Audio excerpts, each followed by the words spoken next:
Good morning friend. আজকে রবিবার, তো এক জায়গায় যাব, আপনারা দেখতে থাকুন। কোথায় যাচ্ছি? একটা বিশেষ জায়গায়। তো এখন সকাল 8টা বাজে, শুরু করলাম আমার ছোট্ট একটি ব্লগ। ওই 8টার মধ্যে আমার স্নান হয়ে গেছে, ঠাকুর পুজো হয়ে গেছে, রান্নাও হয়ে গেছে, দুটো ভাত খেয়েও নিয়েছি, নিয়ে রেডি হচ্ছি।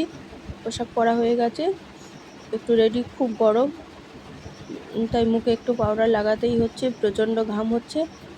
তো চলুন বন্ধুরা, একটা বিশেষ জায়গায় নিয়ে যাব আপনাদের। সঙ্গে থাকবেন অবশ্যই, কেউ স্কিপ করবেন না, ভিডিওটা দেখতে থাকুন, সঙ্গে থাকুন।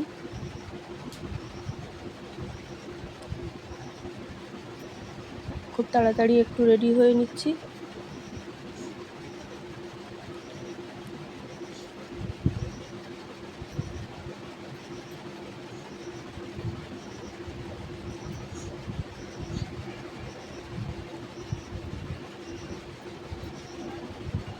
তো চলুন রেডি। এই যে বেরিয়ে পড়েছি, এটা আমাদের গ্রামের রাস্তা। বেশ খানিকটা হেঁটে গিয়ে তবে গাড়িতে উঠতে হয়।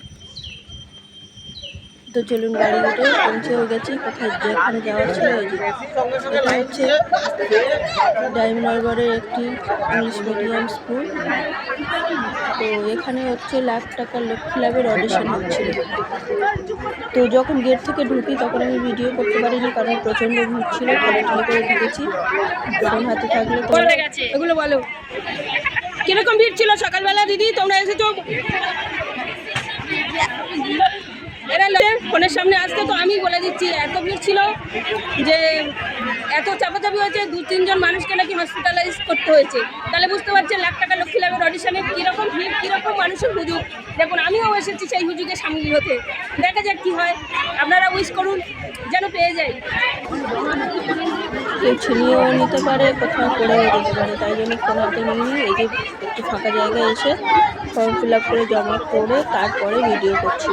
তো দেখুন ভিড়, দেখুন কীভাবে আছে। এখন সকালে তো মারাত্মক প্রচণ্ড ভিড় ছিল, এখন 10টা বাজে, তাই মাইকে অ্যানাউন্স করে দিচ্ছে অডিশন হবে না, তাই জন্য সবাই চলে যাচ্ছে, তাই জন্য ভিড় কম আছে। তবুও এখনও মিনিমাম 500 লোক রয়েছে, ছড়িয়ে ছিটিয়ে, প্রচুর অনেক বড় জায়গা। তো আপনারা দেখতে থাকুন গেটের দিকটা কতটা ভিড় রয়েছে। আমরা এখন ফিরবো। এই দেখুন স্কুলের গেটের কাছে সব ভেঙে চুরে অবস্থা খারাপ করে দিয়েছে।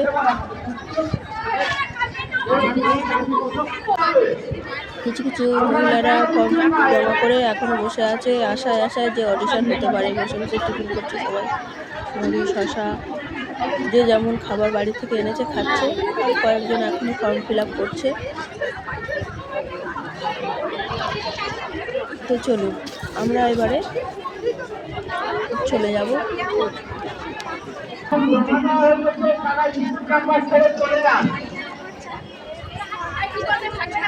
চলো চলো চলো চলো, আর থাকার কোনো প্রশ্নই ওঠে না।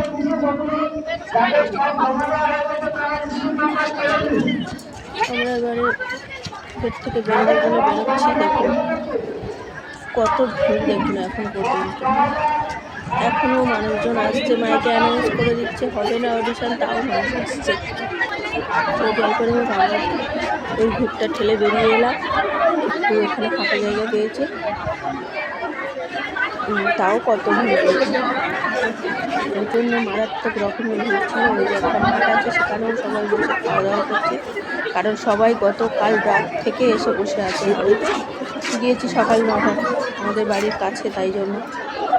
আর এরা কত দূর থেকে এসেছে, গতকাল থেকে এসে রয়েছে, বসে খাওয়া দাওয়া করছে। এখনও আশায় আছে অডিশন হবে, তাই জন্য বসে আছে। আমরা চলে আসছি।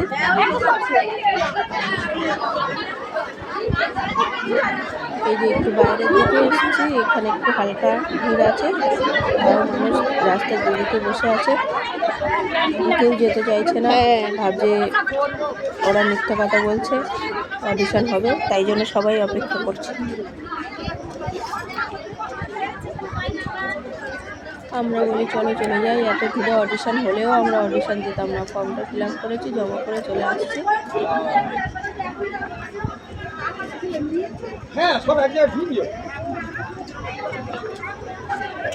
এই যে একটা অ্যাম্বুলেন্সও রেখে দিয়েছে আপৎকালীন সমস্যার জন্য। তো অ্যাম্বুলেন্সটা কাজেও লেগেছে। কিছু মানুষ তো ভিড়ে ঠেলাঠেলি করে অসুস্থ হয়ে পড়েছে, তাদেরকে হসপিটালে নিয়ে যেতে হয়েছে। তো আমরা এগোচ্ছি গেটের দিকে, মেন গেটের দিকে। মেন গেটের অবস্থাটা একবার দেখবেন, আপনারা দেখতে থাকুন।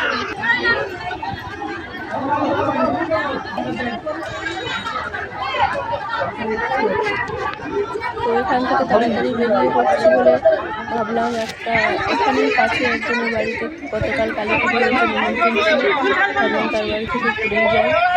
তো এই গেট থেকে বেরোচ্ছি, গেট বন্ধ করে দিয়েছে, একটুখানি লোক বের করার জন্য খুলে রেখেছে। ওপার থেকে লোক ভীষণ চাপ দিচ্ছে, গেট ধরে নাড়ানাড়ি করছে, ওরা বারণ করছে কিছু হবে না, চলে যাচ্ছে। আমি কোনো রকমের ঠেলে ঠেলে বেরিয়ে পড়ছি।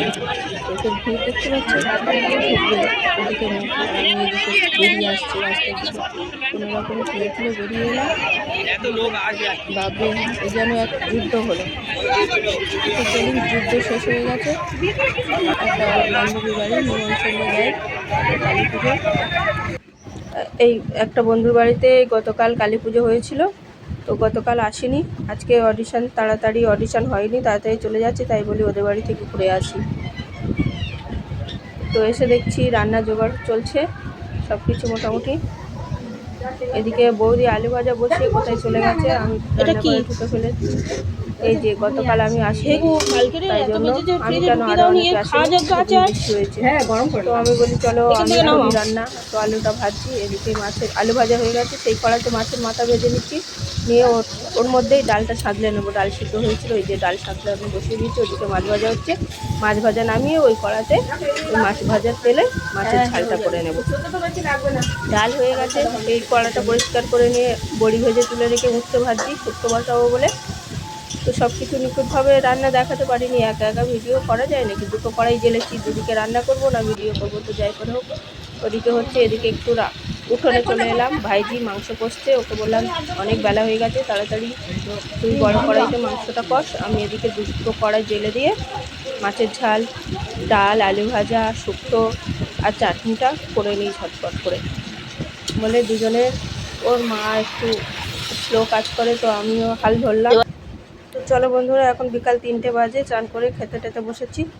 শুক্তো দিয়ে প্রথমে খেয়ে নিলাম, তারপরে ডাল নিচ্ছি, নিজেই কাটিয়ে নিচ্ছি বাঁ হাত দিয়ে, ডাল কাটিয়ে নিচ্ছি নিজেদের মতো। আমি তো ডাল খাই না তেমন, একটু মাছের কাঁটা নিলাম, নিয়ে একটুখানি ডাল মাখিয়ে আলু ভাজা দিয়ে খেয়ে নিলাম। এবারে মাছের ঝাল খাবো, মাছের ঝাল দিচ্ছে, মাছের ঝালটা দিয়ে দিল। যে পরিবেশন করছে তার ছাওয়াটা পড়ছে আমার পাতে। যাই করে হোক, বন্ধুরা একটু মানিয়ে গুছিয়ে নেবে, কিছু করার নেই। আমার এক হাত দিয়ে বাঁ হাত দিয়ে ফোন ধরে আর ডানা দিয়ে খাচ্ছি, ওই জন্য অত নড়ছে। মাছের ঝালটা দিয়ে খেয়ে নিলাম, দারুণ হয়েছে মাছের ঝাল। নিজেই রান্না করেছি, নিজের প্রশংসাও করছি। যাই করে হোক, নিজের রান্না তো সবাইয়ের ভালো লাগে। মাছের ঝাল খেয়ে নিয়েছি। এইবারে এলো সেই শো স্টপার, চিকেন।